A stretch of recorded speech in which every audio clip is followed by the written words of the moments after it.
welcome everyone to the last panel of today. It's a panel sponsored by IJURR, the International Journal of Urban and Regional Research, and the journal has been also present at CATference for I think many years of now and supporting us in our research.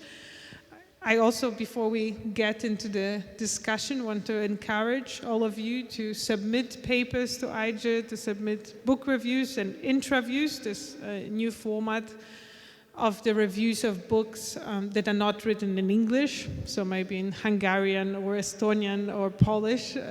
So please do, and do write to me if you want to submit such a review. And well, as we know, and I think as we feel, this year's CATference is in many ways special because of the war in Ukraine and because of the renewed attention again. I mean, it seems in the world of scholarship that we get more attention because of really difficult geopolitical reasons usually, and that's not different this time. At the same time, you know, the conference is called Cities After Transition, but we've been in transition for the whole time, and we're still, in many ways, transitioning. And today, I think we'll be speaking also a lot of what all these transitions mean for us as a community of researchers. I think what makes CATference unique, we all bounded by the regions, but not by disciplines. There is a lot of interdisciplinary and intergenerational exchange. And at the same time, I think through this intergenerational exchange, we see that academia itself has been transitioning, and also the new terms of international academia also arrived to Eastern Europe. There is pressure on us to publish in a different way, publish in English, while at the same time, not necessarily do we have more resources to publish in this way. And also, especially in relation to the war in Ukraine, I've noticed at least there's been a lot of frustrations on the side of sometimes Eastern European scholars towards Western scholars who sometimes tended to dominate the discussion. So all these things are still in play, and as it is, I think one of the important aims of the IJURR is always to also foster and strengthen this solidarity also of smaller subaltern communities of research. And so the question I want us to ask today is, what can we achieve also together as a community? What are our goals, and how can we support each other? So the first question, I will refer I'll introduce the panelists. I'm sorry, I wanted to jump into the discussion so quickly, but with us today is Professor Marta Lampland, anthropologist from University of California in San Diego. She's an anthropologist, but works also a lot with political economy and feminist science studies. So as you see already, the interdisciplinary is present. And she also published a paper about what happened to jokes in Eastern Europe. So I'm very curious about that, and if there's any jokes that will also come as part of it. Professor Erika Nagy, who is a local from Budapest, from Geography Department, right?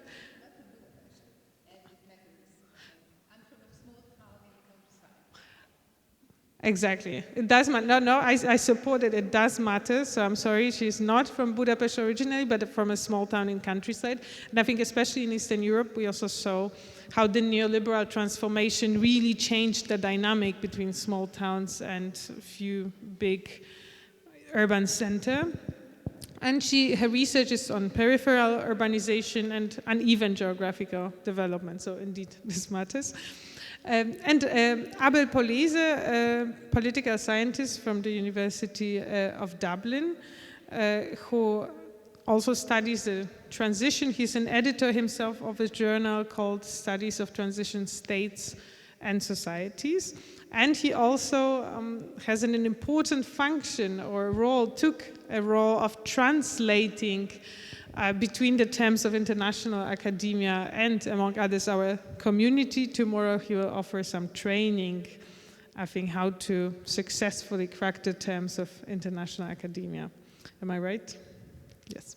So I'm really looking forward to the discussion, and I wanted to start with a quote from Martha Lampland, who in the conclusion to her books written, what was the year actually? I don't know, I think it was 1994. In the 1994 said that as much, it's one thing to tear down a wall, but tearing down the epistemological wall will take much more time. And so I wanted to, at first, to invite all of you to give a short account of what, in your opinion, is the state of an epistemological wall between Central and Eastern Europe and international academia right now as you see it, and what has changed, what are the potentials also that, or what would be the leverage points we can use as a community to produce better and stronger research. Well, thank you very much, Joanna. I feel very ill-equipped to talk about this because I'm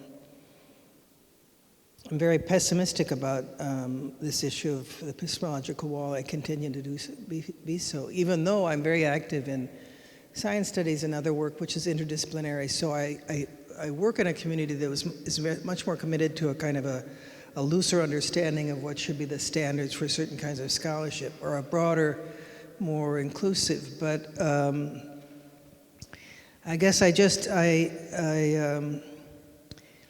was thinking about one of my former graduate students who wrote a great book on punk music in Hungary, and when her book manuscript was being reviewed, one of the reviewers said that she obviously didn't understand Adorno, and that she should, get a little bit. And of course, her whole critique was, the problem is that a lot of the cultural studies of music that interpreted Adorno do so on the basis of English working class history, which is not the history that you have in Eastern Europe, right?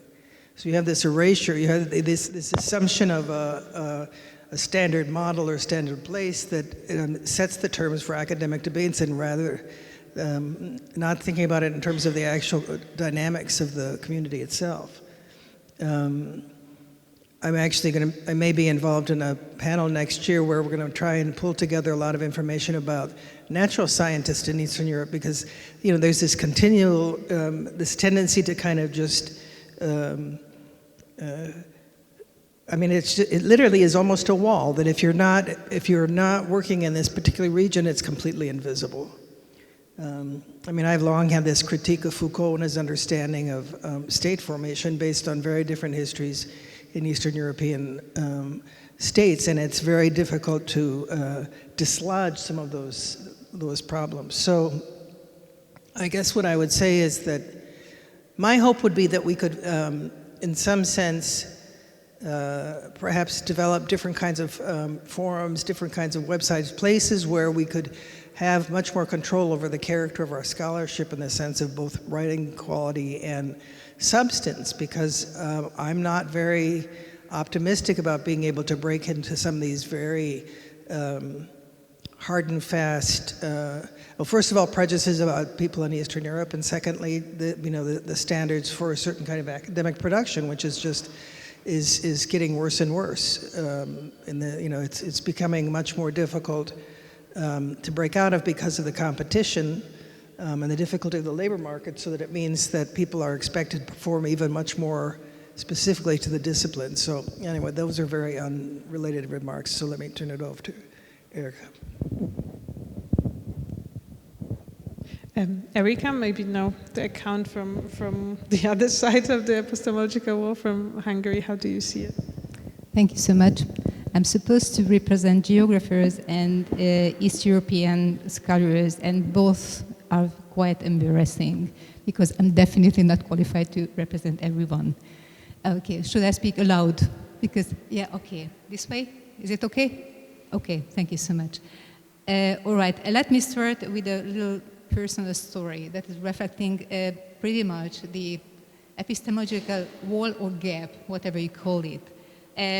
When I chose to study geography, that I dearly loved, I was quite disturbed because even at the age of 18, when I had to choose my university, the place where, at the subjects I really wanted to study, I realized that geography offers a rich knowledge of the world, but does not offer explanation for social dynamics, change of the world. So causal relationships behind social dynamics could not be explained for me at that time. That was the late 80s, as a potential, let's say, prospective geographer. So I chose history. And many years later, I read the paper written by Doreen Massey, Politics of Space-Time. It was written in '92, at the time when I was finishing my university studies in history and geography. And I realized that she was just writing about this problem, about the unfolding debate about reconceptualizing space, and highlighting that space has always been considered as immanent, while time transcendent in social studies. So in this way, having this hierarchical relationship between time and space was completely reflecting my frustration and my problems in the early 90s. And I had no access to Doreen Massey's paper because I had no money, no funding, no good library to have an access to her paper. So it took about 10 years to realize that unintentionally and unknowingly, I was part, my ontological context as an emerging researcher was part of an unfolding epistemological debate going on in the West.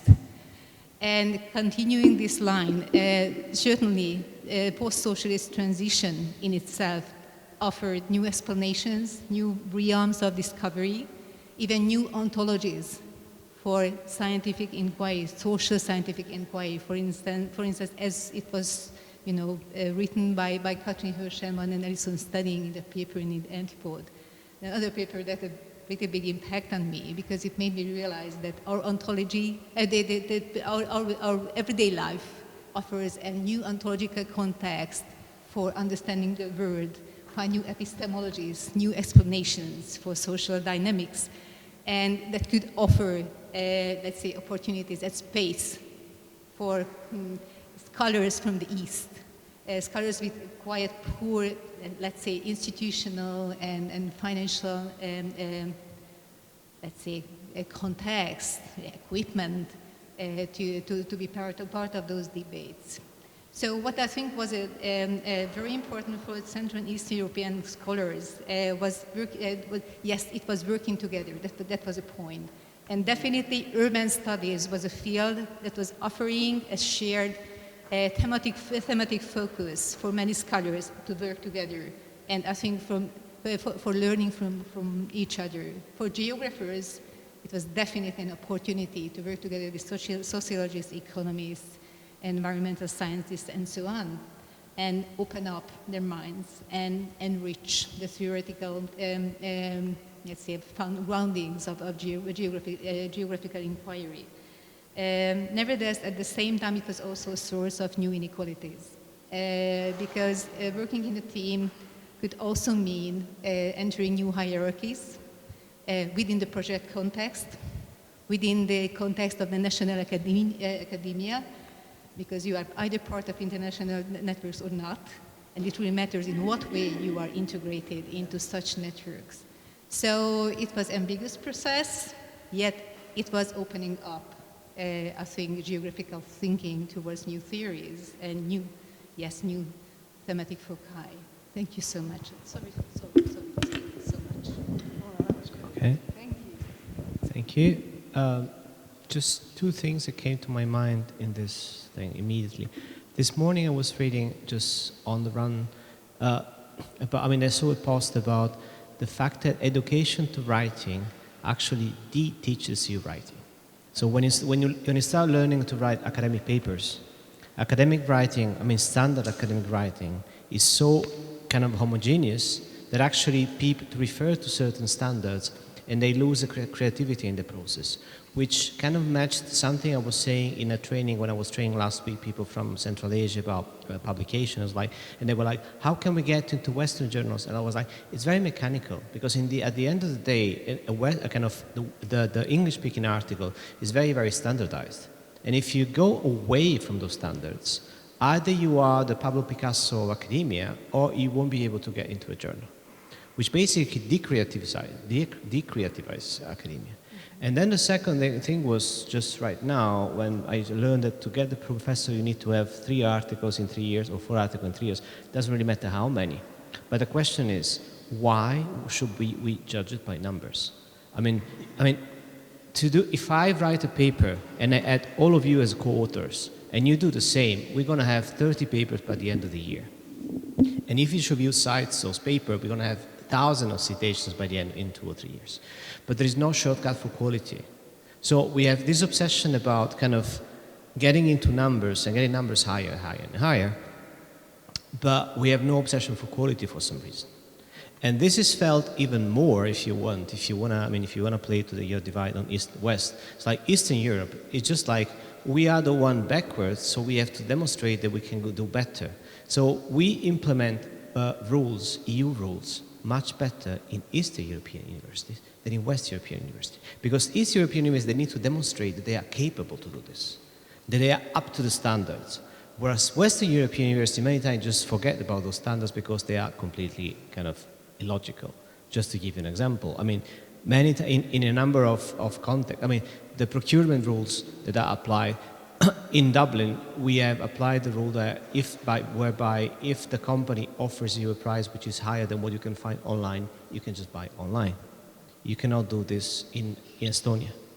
They're going to say, no, you have to go through it. Or you could do this only by fighting, which is where the divide is. It's like Eastern Europe had to kind of follow, and even the definition of converging countries, when they say, oh, research is not very strong in Eastern Europe, and they measure by the number of papers. Now, by what kind of gods we need to look at the number of papers rather than the quality and say, yeah, of course, and Germany is doing much better, or the US is doing much better. I mean, are we actually reading the things, or we are just assuming? So that's my definition of prestige. Prestige in academia is the number of people that will assume, without reading your paper, that your paper is good because it was published in that journal or it was published with that one. That's prestige at the moment.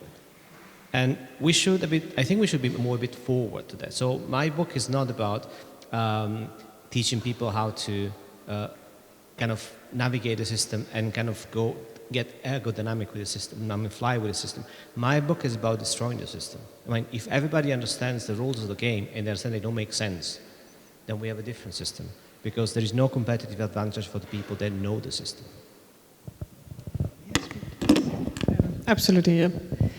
Yeah, I just like to say that I always say that I'm an exile because I'm an anthropologist, but I'm in a sociology department. And so many of the culture of the sociology department was very foreign to me. Particularly, they would always talk about citation indices, right? And they would always talk about how often someone was cited, and I go, people like Goldhagen were cited because they were stupid. It wasn't because they were smart, right? There's no correlation between the quality of the thinking and how frequently people are cited. There have been a bunch of studies now on Google Scholar where people specifically are constantly working the Google Scholar to make sure that they're cited. And then what happens is that you're not working on the quality of the research at all. You're playing with this game that is, I mean, the problem is, of course, that you can be very well rewarded by doing that kind of game, but I don't know about your integrity as a scholar is completely smashed.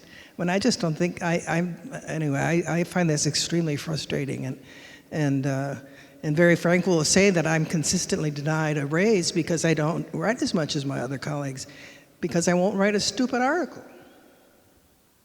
Sorry.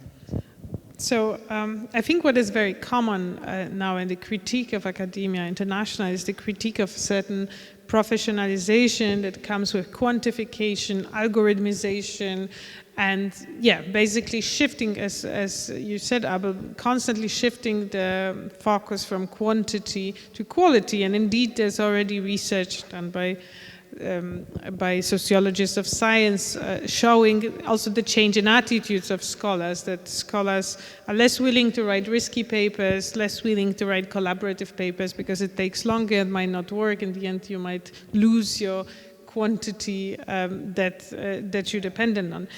Now there's, at least within international urban studies, there's at least on the rhetorical level in terms of counter these moves. And maybe not surprisingly, the effort to counter this move often comes from communities that are less professionalized. So, there's a manifesto of undercommons by Harney and Moten coming from the community of black scholars. There is, African Center of Urban Research run by Edgar Petersen, where they very consciously also use different strategies, different types of publishing and in a way leveraging the specifics of the community to try to create different qualities. And I think in many ways this could be possible in Central and Eastern Europe as well, if we maybe also if we strategize carefully on how to leverage our assets as coming from an environment that is not fully professionalized. From my own experience as someone moving between Polish and, international academia, definitely what I see in Central and Eastern Europe, there's much more interdisciplinary collaboration, or disregarding disciplinary boundaries even maybe, which we see in this room as well. And I think which partly has to do with the communities are small, so we also know each other and we depend on each other's research, but that's also a positive thing because it can bring us to the maybe new quality of transdisciplinary work. And still, although this is possibly slowly changing, but there's still more open interface between academia and other domains of life, which, to be honest, at least from Polish perspective, sometimes has to do with, as trivial factors as the fact you don't earn enough money in academia, so scholars take gigs in, doing research for other, public institutions, or work with other stakeholders, NGOs and so on, or political stakeholders. But in a way that sometimes comes back productively to the research because there's less of this ivory tower effects. And that's definitely very similar to what Edgar Petersen describes is happening in South Africa. I mean, this provinciality can become an asset in a sense that the community is closer to each other. So the question is, what, in your opinion, could be the assets of the small community like ours, and what could we do together to create some new quality and counter these tendencies of quantification that you just described? Well, could we start with Abba this first? And just to break it up. Okay, thank you. So the strength, I can start just with the reason why I started coming to those conferences. Yeah. Can I do that, Mike? Yeah. And it's like small conferences. I always advise, and I think for myself as well, small conferences are where things are actually discussed. I see large conferences as a kind of showcase of what you're doing. You go there, you give your paper, you meet with the few people you know, and there are chances that you meet people only once and then you lose them forever because the conference is too kind of the number of participants is too, is excessive. But what happens in small conferences is that people actually gather, and the best part of the conference for me is always the coffee break, not because I like to drink coffee, but because that's where everybody comes as in the mood for a chat and when it's in the mood for discussions. So this community, to me, the value of the community here is that people will actually come and listen to each other and then talk to each other after and talk to each other at the coffee break and talk to each other at the field trip or whatever you have. So that's what what Joanna was mentioning about those provincialism, about these communities in places which are kind of provincial, they can support each other. I'm not really sure the Nigerian community is that small to support each other, but the thing is, yes, what I agree with you in that there are some communities that remain kind of very, very unified. Then they get, I mean, you don't get reviewer 2 in the end. You don't get the kind of the nasty comments. So it's not, I'm not even sure it's about provincial, but the message that I take is about having a community of people that believe in the same thing, that stick to the same values, means that you can get support from any of those people, and that support can come even from people you don't know, but you know you belong from the same community. So that would be for me the added value of what we have here, and or what the community that is created around the CATference. And I was telling about this in Central Asia, 2 days ago, when I was like, this was born as a small conference, and then so many people was like, oh, it's a nice one, and then people start coming and coming and coming, and it became much bigger and became much more popular. And I think this is a very, very positive aspect, because this is where you discuss your paper, this is where you get feedback.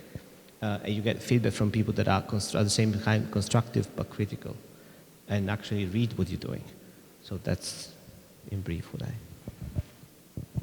Thank you so much. It's not so easy to say anything after this, because I fully agree. What I would add, okay, those are 2 points. One is, okay, I love this community because it's fluid, because it's very rich, constantly changing, yet still having some stable points, like meeting in person. That is very important, I agree. And we also have the theoretical and conceptual diversity. So if you have a shared thematic focus, the very different approaches, I think the most fortunate situation you might get into, because it's a rich source of learning. For me, it's always constant learning whenever I stay at the CATference. Besides that, I love people who come here.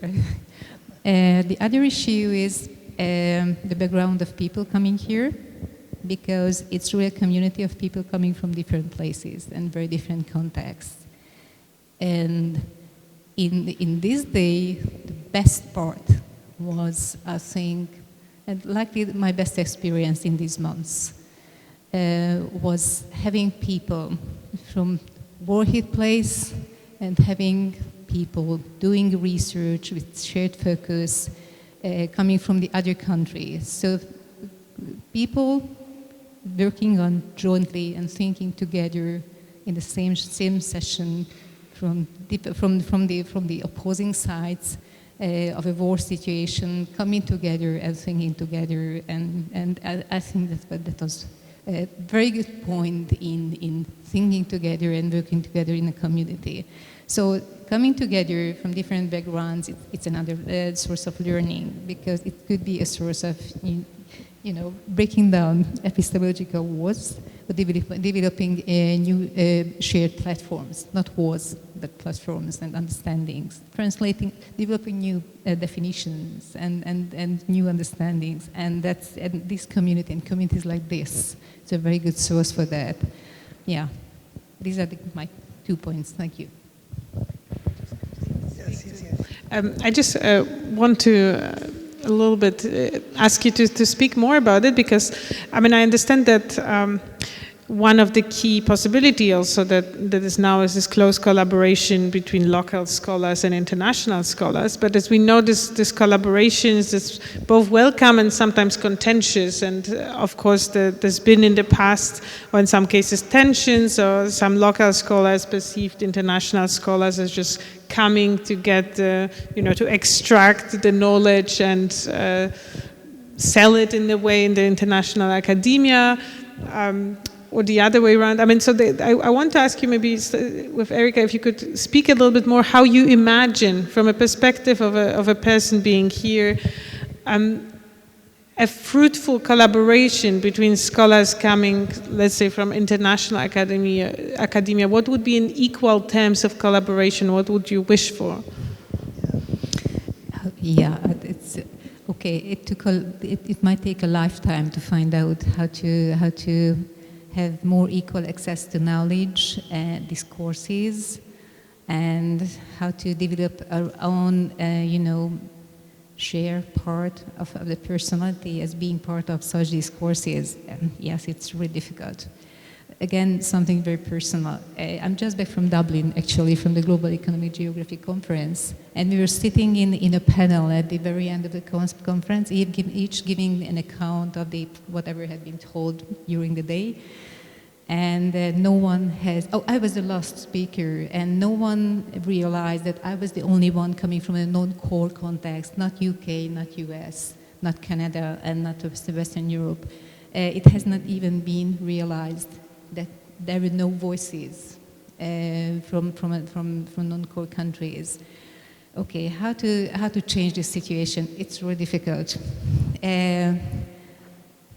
Definitely, academic communities living on being in a marginalized position in any possible way, having no physical access, having no intellectual access to shared knowledge, or whatever, should get much more opportunity. It could be even favoring them at the expense of other scholars and supporting them to go conferences and to be able to participate in events like this, and having access to books and journals that are very, very, very expensive. And now we are coming to the issue of open access publications. So open access publications or providing money, supporting each other in any possible way, even using a pirate methods. I shouldn't advertise it here. I'm sorry for this, but even sharing knowledge, that could be a very important source of struggling such inequalities. The other point is being very, very empathic with each other. We are coming from very different contexts, from war, from difficult family position, from difficult gender position, from difficult position within the national academia, like geographers in Hungary, just for example. We must be very careful and very much aware of the diversity of these contexts whenever we enter discussions. So yes, we must be patient with those who cannot speak fluent English. We must be patient with those who are very tired because they're traveling from distant places and so on. These might look very tiny things, but these are important. So we do need systemic changes, open access, more funding for those who are in a difficult position. And we also have the practices, the scale, the level of practices we are having in our everyday academic life. Whenever we write a letter, we go to a conference, all this together, could help a little bit. Nevertheless, I do not think these walls could be pulled down because simply, this is capitalism. And we do have very, very different opportunities. And this will be reproduced, very likely, at various scales, within national communities, within international communities, within projects, and so on. Thank you. Yeah, I was thinking, I'm not sure whether this is a very realistic suggestion, but at the University of California, San Diego, we have they started a journal called Catalyst, which is feminism theory and technoscience. And it was developed specifically by a group of about 20 people who had a commitment to having a very different kind of journal in the sense of not having that standard kind of research article, that you would have a variety of different kinds of media represented. You could have visual material, you could have all kinds of things on the web page, because it's an open web page. So I'm wondering whether one of the possibilities is to do something in which you create a place for the community to actually meet. Right? So I'm also thinking Andy Lakoff and Steve Collier have a little, I don't know what you call it, publication, but it's called LIMN, L-I-M-N, and they have published relatively short pieces, I think every quarter, and I don't know enough about the logistics of this, in terms of whether, setting up a web page like this requires a certain base at a university or some kind of company. The biggest problem always, of course, is labor, right? It takes a lot of, time to keep the thing going and, like any kind of editing. But I think that if it's possible to develop what might be a very simple web page, the one in the Catalyst that I mentioned was very attentive to issues of diversity. There are very specific outlines for how to build a web page so that it can be read easily and seen on the screen and so on. So those things can be followed too, which I think is extremely important because that's another whole group of people who are excluded. But if there's a way in which you can generate an excitement around a certain set of issues that you build together and perhaps establish around a web page of some sort, that you could have an open journal, you could have a place where you could have discussions of one kind or another, and then another time they would have different kind of articles, and who knows, there might be music, piece of poems and things. So that where you could determine your own essay style, but in a way that's that provocative and to keep drawing people in, right? And perhaps ask Western scholars to do certain kind of editorial work rather than producing what they think of as the research articles, and have them be there in a different kind of way. Or maybe finding Western scholars who have resources that can allow you to have a web page, which might be able to subsidize, because that's the biggest problem. But I'm just wondering, how can you draw people in to a project by offering them something exciting in a place where they can participate, and then you can broaden the community that way as well. Thank you very much. I think all of those contributions in a way speak to a broader question of what is and what should be the role of a scholar in a current situation, the globalized academia in our region under its geopolitical circumstances. How to, in a way, redefine the role of scholar for the 21st century? And we've seen, of course, in international academia and in our academia, the role of scholarship being redefined continuously by the terms of neoliberalism, by this quantification, by emphasis on productivity, understood again in a very quantitatively measured way. So the question is, I think the question is double. On the one hand, how to, in a way, infiltrate or subvert this logic, working as a community within community groups, but also internationally. But then also I do want to ask this question again to each of you: what, in your opinion, is and should be a role of a scholar in the 21st century? Because it has changed a lot in academia.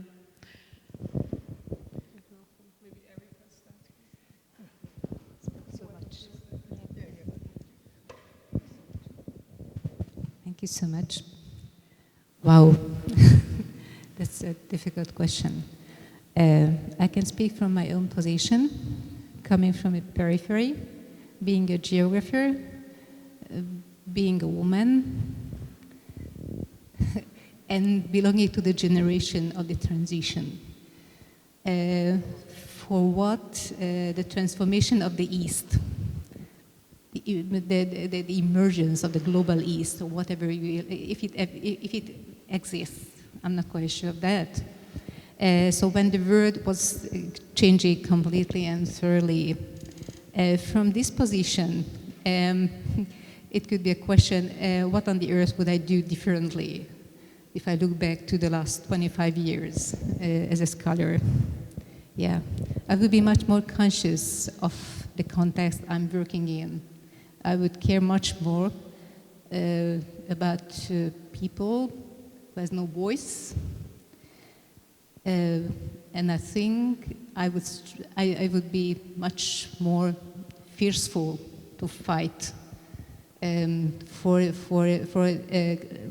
much more and deeper critical interpretation, whatever is going on around you. So being a critical social scientist, taking care of all those people who are part of the research project, co-workers and those who are being researched, triple quotation mark, of course, and being very reflexive on the position from which I'm working in and in which I'm working in. Yeah, these would be the points I would care much more of. Yeah, thank you.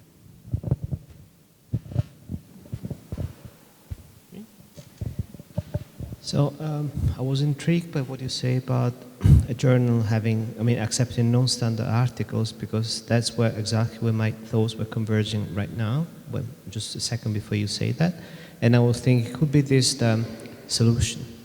Because what happens is, at least from my experience, when you have to deal, I don't even think it's a matter of east, west, or north. So you have people who have understood the rules of the game, and incidentally, those are the ones that also hold power, and those are the ones that dictate the standards. And then you have people that slowly converge into those things. How things have to be done.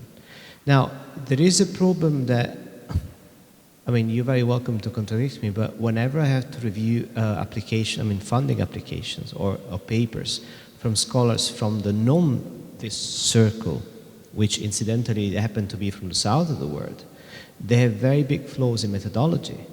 And then you say, okay, so the first thing is a training in methodology, and the second thing they have is a gap in literature. And I have no idea, if you want to address them, you should invite those people and give them a training in methodology. But by doing this, you will try to assimilate what they are doing to what is now mainstream academia. So what happens in the end is that you have this kind of, it's a kind of 1984, if you want, because you have the circle of people that know more or less the rules of the game, and then you have the people that struggle to enter those things. And those people who enter, they will enter if they learn sufficiently the rules of the rule of the game, and second, if they say the things that are kind of acceptable, because it's much easier to kind of block, to stop, to repress somebody who is coming from the non-Western world if they are saying something you don't like. So what happens in the end is that the people that are coming from certain region, they are much more vulnerable in terms of their opinion, because whenever they try to do something which could be revolutionary, could be kind of critical, they could always be stopped like, yeah, that's very interesting, but that's because you're from out there, you understand, I see you've been educated, you've gone to good university, but you're still from out there. And because you are from out there, you don't really understand how things work here. And I'm not saying this because I have a solution, I'm saying this because I'm realizing right now that it's horrible, but this is more or less the thing we have at the moment. So if you push to listen more to those people, regardless of their methodological flows that might be in a paper or not, you could do this. But to what extent this would help? And if you train those people into, by contrast, if you train those people into getting the way you want them to be, are you kind of denaturalizing them and saying, okay, you are just leave whatever you've been learning in your life and just leave behind whatever your contribution that could be, because your contribution could be the fact that you think in a different way, and your analytical thinking is not my analytical thinking, and which is what I see many times when I go out of Europe. The way of thinking is completely different, and I change. The way I express my feelings, it changes completely. But if you tell the people that are living there to come here, but then you express the way we want, I'm not really sure we're getting really a good view, a kind of overview of what is happening there. We are getting what we want to see in there.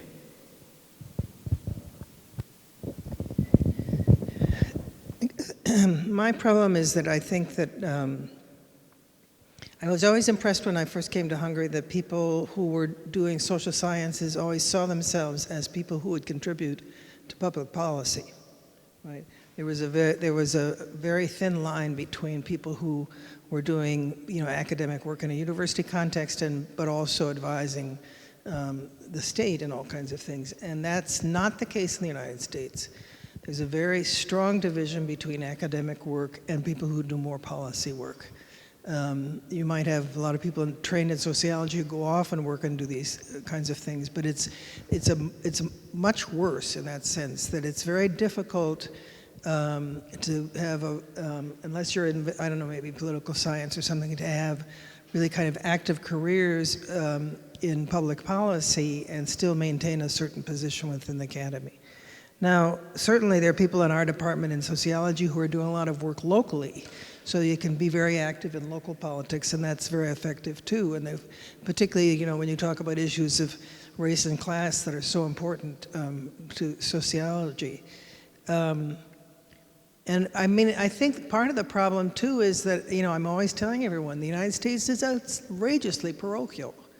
And the scholars are absolutely the same way. They don't learn foreign languages, they don't travel a lot of places. I mean, anthropologists in that sense are a bit of the exception. And they don't read in other kinds of journals. They're very limited in the way in which they understand. So that you have this huge cultural problem that amplifies the difficulties of the epistemological thing about how you should be trained and how you shouldn't be trained. So maybe it's, I guess when you were saying this thing about where you go and so on, maybe it's a matter of bringing resources to this area and making it possible to amplify the voices here. When I was thinking about what does it mean to do a scholar, I mean, I'm an anthropologist, so I never started my career thinking that the kinds of questions I ask should be relevant to public policy. So I often have a kind of a difficulty seeing how I could contribute beyond just being a good person in local politics. But for me, one of the important places of my being a scholar is teaching. Because there I have an opportunity to kind of help students kind of come to see the world in a different way. And that's very important to me. So in that sense, the way, you know, in the United States where you do a lot of teaching as well as research, that can be an extremely effective way of having influence. But for, at least in the United States, it's much more difficult to carry on that kind of dual career because of the kind of, what would you call it, kind of strong separation between academia and public policy, so which is to our detriment. So anyway, that's. Well, soon we'll be opening for the questions from the public, because speaking of community, I think it's better if more of us participate in this discussion. But especially speaking in terms of, you know, scholars working on both sides of epistemological war, I had to think about Polanyi's idea of the double movement, but yet not in the context of political economy, but also in the context of this move between international and local academia.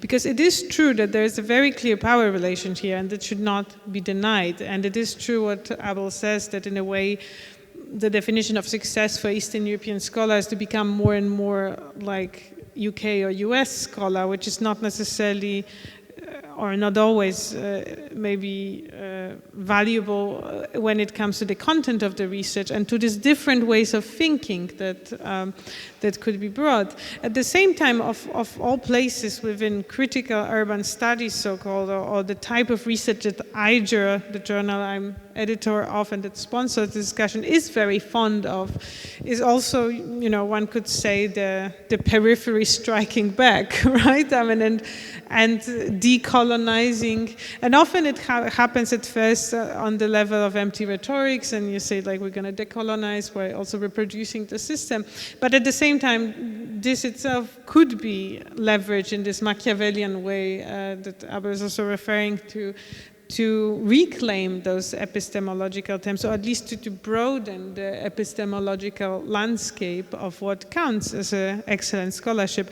And I think this is definitely already happening. I get the sense, though, that Eastern Europe is much less assertive in it than, let's say, even the community of African researchers, at least within the critical urban studies. And of course, when it comes to Africa, it's very uneven too. I mean, there's also, you know, there's South Africa, which is Anglophone, and you know, in a way stronger and participating more naturally in this discussion.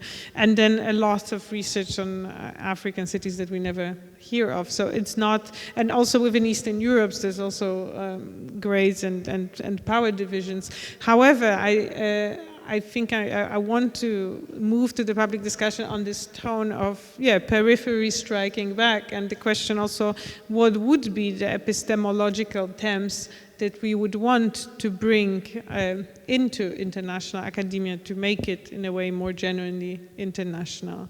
And that's also an open question, but, it's also invitation for the discussion.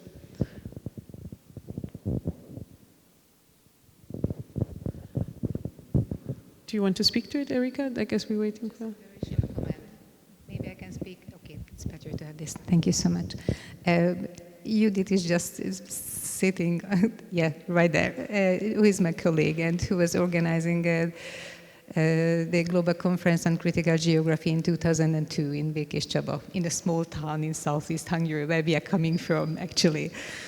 And we had hundreds of people from various parts of the world, and very few, only a handful of Hungarians. That was really striking to us, And then Judith published a paper indicating that even in 2003, I think, saying that the critical geography is still in its infancy in Eastern Europe.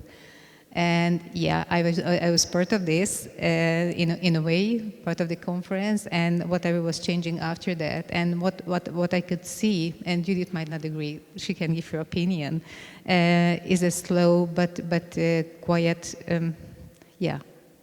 strong process of change, a spread of critical theories and penetration into thinking of much less our generation, but of the younger generation.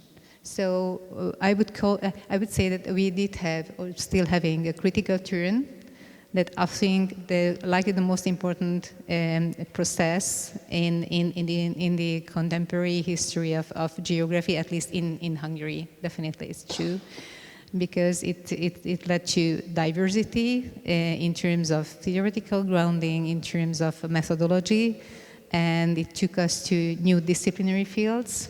Much more, we became much more disciplinary. We are just having a new online series of discussions, explicitly focusing on issues that are attracting scholars from different fields. And this is open to everyone, and you can have access, and it's in Hungarian, and it's explicitly for raising new issues, for introducing critical thinking and possibly new theories, and bringing scholars together from various fields. And this is, I really cannot imagine how it could happen 10 years ago. I think it was a kind of evolution during the last 15 years. And yes, it was also generational change. So there are many processes that are very much interrelated, and surely it was embedded in the change in academia, in international academia, what critical geography and how critical geography was, changing. I wouldn't say developing, changing, rather. Thank you. Abel, do you want some final comments before the discussion?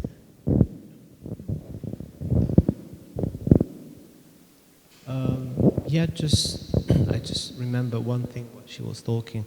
I don't know to what extent it is related, or just what my mind was wondering, but I was thinking when I go to conference in Latin America, or when I just meet people there, and the way people discuss certain things is very, very familiar and very, very different. In the sense that if you take as a starting point the English-speaking academia, the way they structure their thoughts, the way they structure their articles is different. So you cannot simply translate it into that one. On the other hand, if you're talking about critical thinking, I think my colleagues there are very well prepared. So the question is, how can we create a dialogue without denaturalizing certain aspects of the very living of science and understanding of science that they live on? So we are talking of different words, and I'm saying Latin America because it's easier, because they speak all the small, apart from Brazil and other small countries, they speak mostly Spanish. So they have conferences where they meet and they can all speak in the native language, But at the same time, it's not just native language, it's also native language also here, in the sense that the way they understand things might be very, very similar.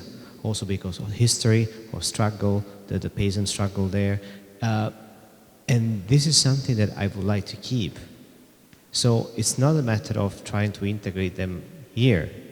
It's a matter of finding the ground where even the scholar that has been trained in the West and that has a very, very strong, I mean, they teach us in the West, I mean, they teach in the West, oh, you have to be very narrow, very specific, very, very precise, and you have this kind of category of scholars that you can find at different conferences. But honestly, sometimes I found them dehumanized because they are only, I mean, and I'm talking of, I will not mention it, but I was talking of certain countries in academia. They are very, I mean, the conferences there, they are very, very professional. And I'm not using this as a positive term. Whereas in other conferences, you can have more human interaction. And I find it much more pleasant because you need to have fun when you work. Otherwise, you have no money. So the point is, how can we find a way to reconcile these things? I mean, the robustness, the rigor of certain scholars is undeniable. So I'm okay with that. But the thing is that it should not be used as the golden standard. It should not be used as the only standard. It should be like, okay, we have this thing and we know that it works, but there are also other ways it works. So I'm thinking of, this is something that came to my mind like 3 days ago. I'm thinking of a book where you can think of, I mean, you can measure things the way they've always been measured. So you say Western society, they're richer, they perform better in this. But I'm thinking, is there any way, can I find any indicators that show that other societies that are performing much better than Western society, and we are just been underscoring and undervaluing those things? And one of the first thing I was thinking of is the mental health, is the kind of the capacity to deal with your emotions, which we have completely lost in the West because we are too much into analytical thinking. And then in that case, there is not such a gap between those two things. There's of course just my theory, my view, but I think that we have a bunch of things that are just around us that we fail to notice, and that would improve not necessarily academia, but at least the way we live in academia, which is equally important because it's not just about work, it's also about the context around it. Thank you very much. So I think at this stage I'm open to comments, questions from the public. Please.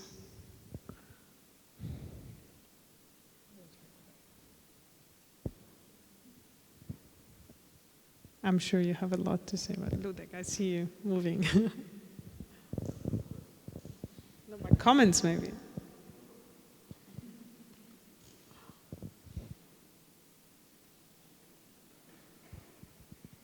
Yep.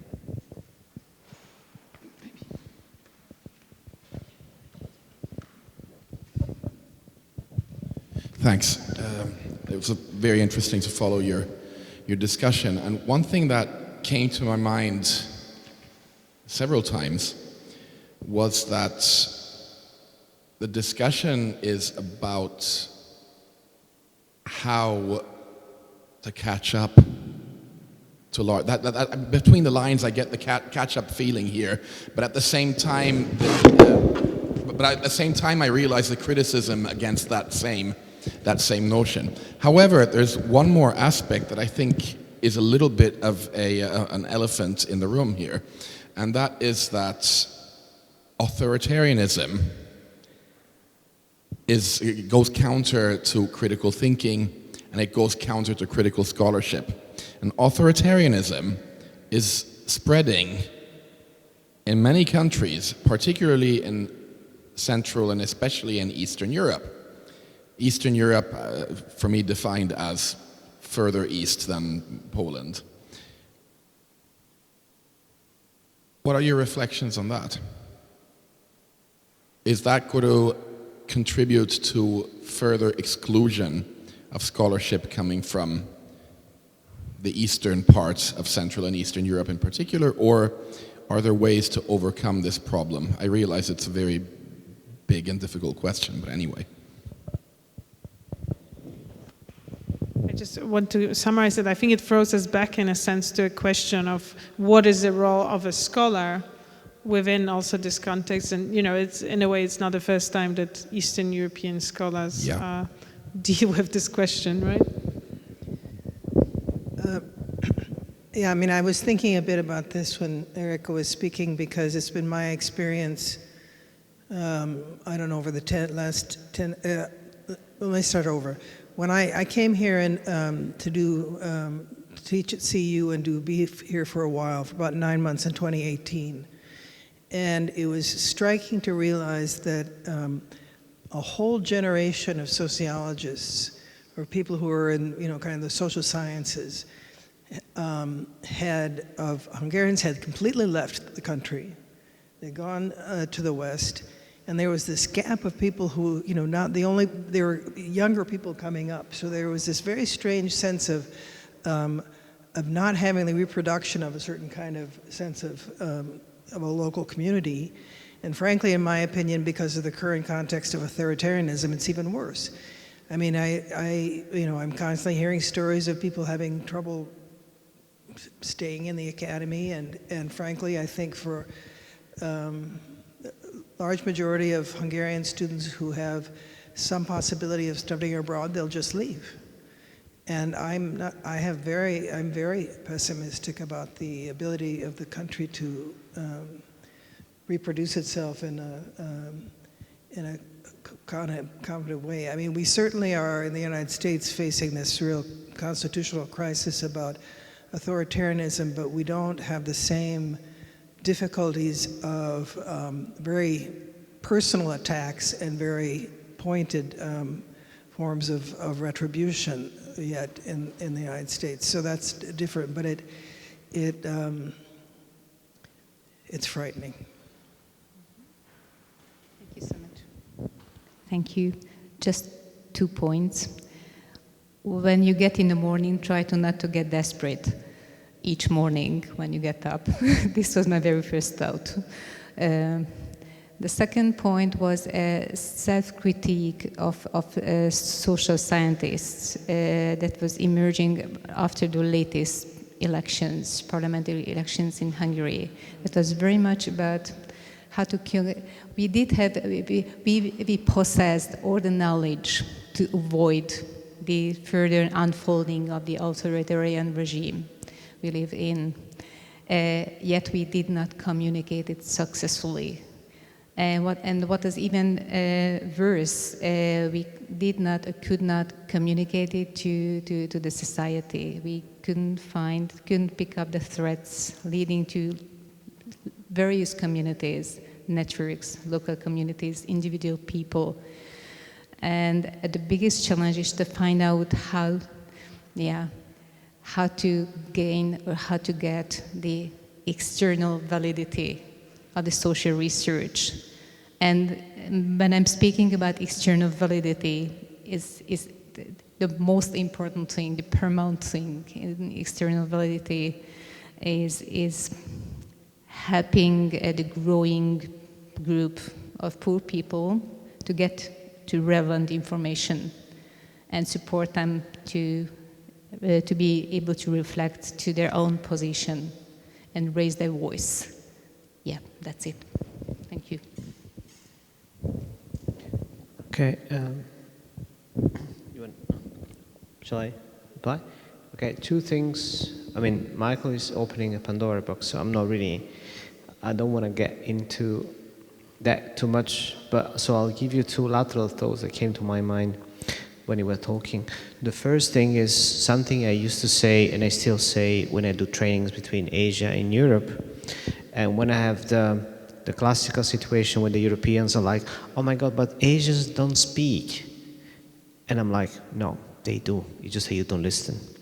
The thing is that the cultural setting is so different that we are taught to express our ideas, even if we have half ideas, whereas in some parts of the world it's like either you share or you stay silent.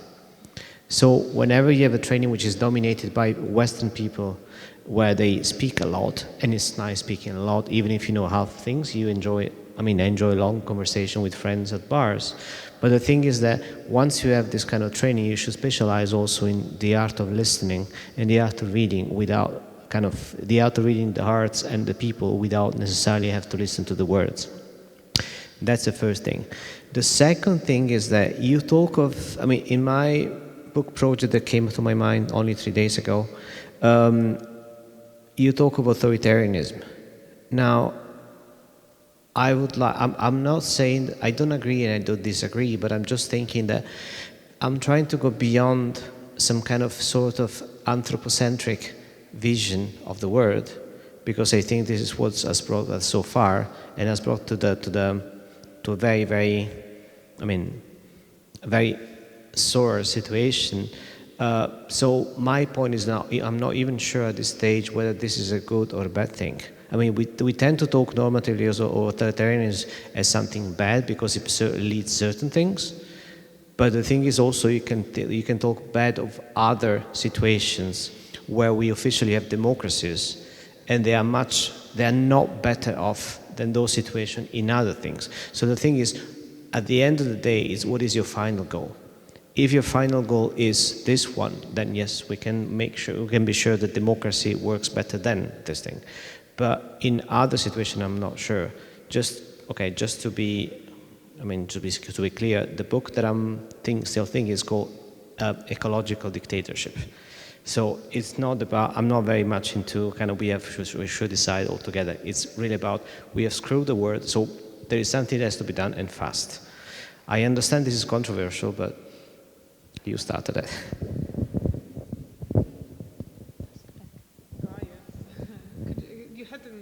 There was second mic. Oh, yeah, there we go. They have one.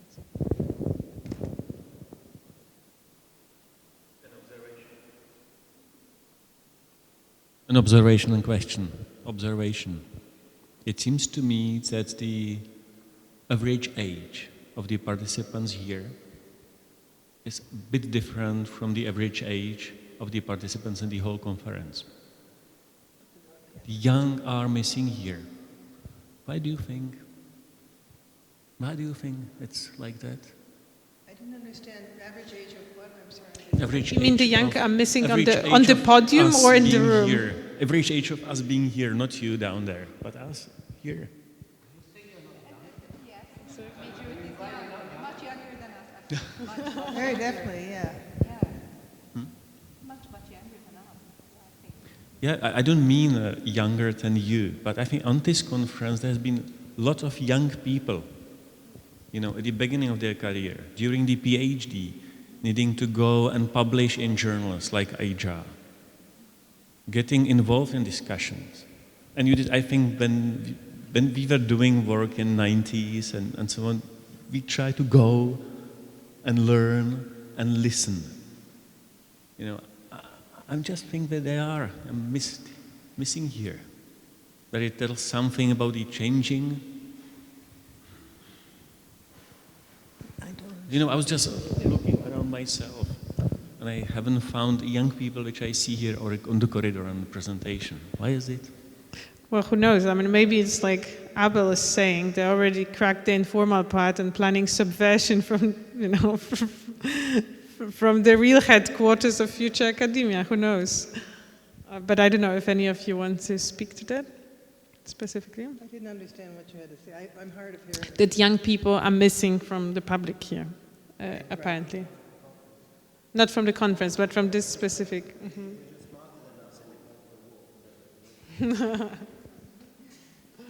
It's not against you that I won't be interested about why they are not here, because I thought always, maybe always it was my observation earlier, that the young people would come and want to discuss.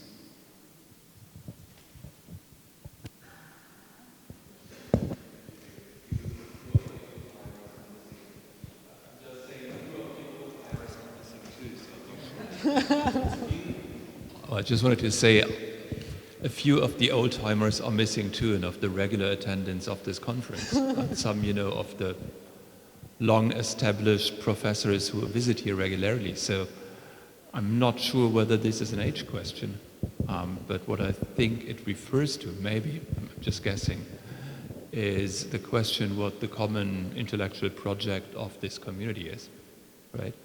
And then I think, I mean, if we would have had the chance, well, I'm just thinking, you know, of the with the presentation by Ivan Celeni 2 days ago. No, it was yesterday, wasn't it? Not 2 days ago. Here, see how it feels. You know, when he was talking about actually a pretty small crowd of people, you know, the regular interactions between him and IJURR, there seemed to be some sense of what the task of intellectuals under socialism is, right? And very much was into democratizing the society. I don't think that we're living in the same world now. And that is both true for younger and elder generations. And I mean, much of what we and you have discussed now is actually not directed towards our own societies, as different as they are, but directed towards defining our place towards the West and our way of dealing with this. And obviously, there are very different parts included. From personal experiences and the personal role, but also career strategies. And I mean, just to give you some impression of the world I'm living in, I mean, all of you know I'm from East Berlin, lived in Berlin all through my life mostly. And I mean, by now Berlin is full of both Americans and Hungarians and Poles and more Russians, especially since February. But you hardly have a common discussion, not at all. I mean, all of them need to make their way around an increasingly complicated world. And I think to some way this is also reflected in our community. And I think part of an explanation why we are not more here might be that complexity and that fragility. But that's just a guess. And an immediate reaction, I would have to think longer about this, really. Thanks. Any other comments? Yep.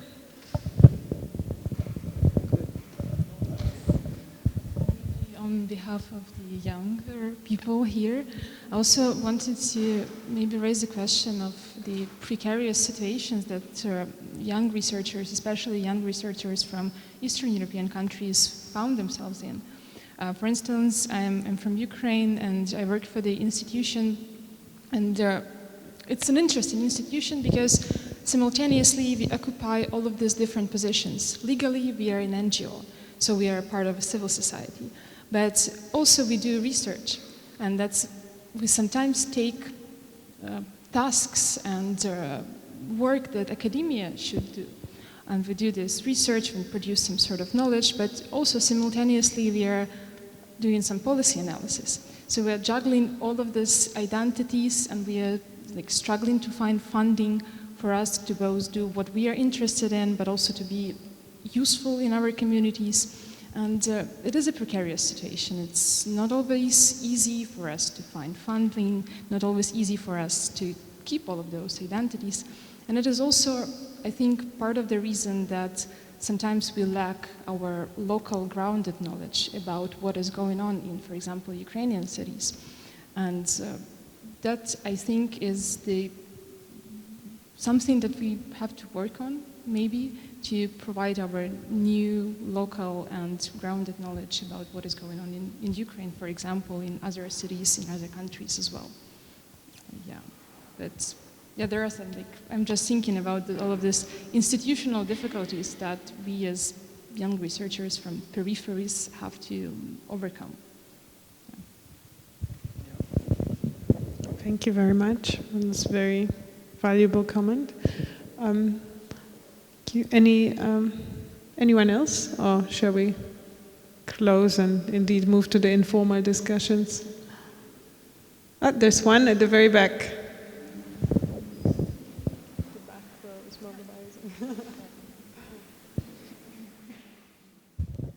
Thank you.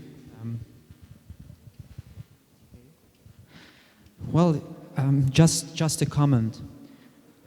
You put the question why young scholars are missing from discussions like this. And I think it is one of the potential narratives, but I would like to introduce another narrative, putting another question, like why we are missing from the discussions of those young scholars. I mean, it would be interesting to have someone from their 20s among the panelists to have some keynote speeches from scholars in their 20s, which we usually don't have at conferences. So we talk a lot about uneven power geometries in science in general, in terms of geographical background, in terms of disciplinary background, whatever. But somehow we don't talk much about comparable uneven power geometries in terms of age. That was just a comment.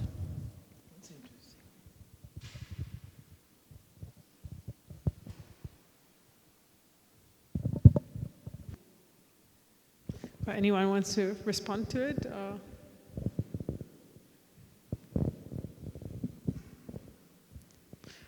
Well then, do you have any final thoughts or final punchline? Or maybe, as the editor of the IJURR, I would say, do you have a wish towards the IJURR? What could IJURR do from the perspective of our discussion? Just a quick one-liner, maybe.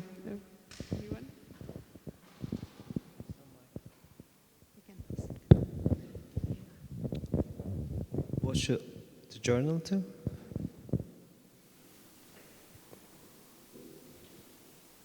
I don't know. I mean, I think it's. I think it's a nice journal.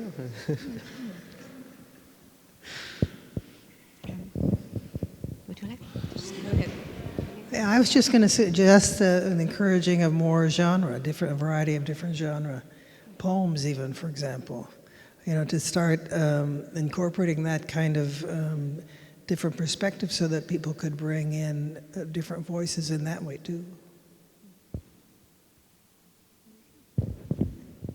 2 points, 2 sentences. One is, yes, we should have someone from the younger generation. So next time we should have, yeah, agree. The other point is a reflection to your reflection. Definitely a good international community of scholars works. It cannot remedy the problems, the failures, the deficits of the context, and we all work back home, and that makes us, that puts us in a precarious position. Yes, international networks are important and could support you, yeah, but it's not a remedy. Yeah. No, I know. But just remind me, is it Sage? Who's the publisher? Okay, so 2 things to do. First, Diamond Open Access. So no fees at all in open access. And the second is, what I've done in my journal, we refuse to review books that cost more than €35.